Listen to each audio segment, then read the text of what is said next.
దొంగలు మరియు ఒక బావి.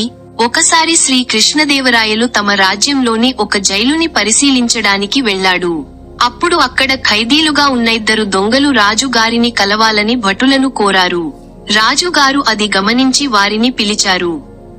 వారు రాజుగారి శరణు కోరారు.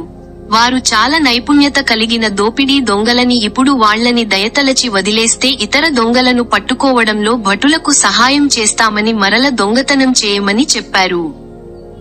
అసలు దయగల శ్రీ కృష్ణదేవరాయల వారు వారి మీద దయతలచి భటులకి చెప్పి వారిని వదిలేయమని చెప్పారు. కాని ఒక షరతుతో.